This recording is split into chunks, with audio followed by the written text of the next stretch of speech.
ምርጥ የፊት ክሬም ፊታችሁን እንዴት ፏ እንደሚያደርግላችሁ። በነገራችን ላይ የተሰራው በቡና ነው። ቡና ብዙ ጥቅሞች አሉት። ቡና የሞቱ የቆዳ ሴሎችን ለማንሳትና እንዲሁም ደግሞ ጥቁር ነጠብጣብ ያለባችሁም ያጠፋላችኋል። ያው በየጊዜው ስትጠቀሙት ማለት ነው። ቡናዬም በዚህ መልኩ አፈለዋለሁ። በነገራችን ላይ በቡና ማፍያ ነው ያፈላሁት። ለምን አሻራውም ወደ ታች እንዲዝልኝ ማለት ነው። እናንተ ግን በማንኛውም ነገር ማፍላት ትችላላችሁ። ትንሽ ቡናው እኔ በዛ አድርጌዋለሁ ልጠጣም ስላሰብኩ ማለት ነውና ከዛ በኋላ እዚች ጋር ስቶፌ ላይ ጥጄ ቡናችሁን ከፈላ በኋላ ወዲያውኑ ነው የሚፈላውና ቡናው እርግጥ ደስ የሚለው ይሄ ማፍያ በጣም ነው ደስ የሚለው። አረብ ሀገር ያላችሁ በነገራችን ላይ ኢትዮጵያ ስትሄዱ ገዝታችሁ ሄዱ፣ ኢትዮጵያ ውድ ስለሆነ ማለት ነው።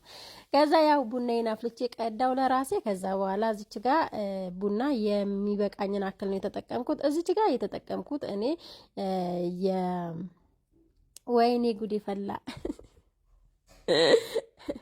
የሩዝ ዱቄት ነው የተጠቀምኩትና የሩዝ ዱቄት ተጠቅሜያለሁ። እናንተ የበቆሎ ዱቄት ካላችሁ እሱን መጠቀም ትችላላችሁ። የሩዙን ዱቄት እዚች ጋር ቢያንስ ለ5 ደቂቃ ወይ 3 ደቂቃ ጋዝ ላይ ስታስቀምጡት እንደዚህ ነው የሚሆንላችሁና በነገራችን ላይ እኔ በጣም ወፈር ብሎብኛል። እናንተ ለላ አርጋችሁ ጨምራችሁበት ቡናው በዛ ብታረጉት በጣም አሪፍ ነው ለፊታችሁ ጥራት፣ እንዲሁም ደግሞ ቆዳችሁን እንዲበራ ነው የሚያደርግላችሁ። ቢያንስ ለ3 ሰዓት ለ2 ሰዓት ወይም ደግሞ ለ30 ደቂቃ ቆይታችሁ ወይም ማታ ተቀብታችሁ ጧት ተታጠቡታላችሁ። እዚች ጋር ቪታሚን ኢ ነው የጨመርኩት። እዚች ጋር ደግሞ የካሮት ዘይት ሰርቼ ነበርና እሱን የጨመርኩት። ይህንን ይመስላል።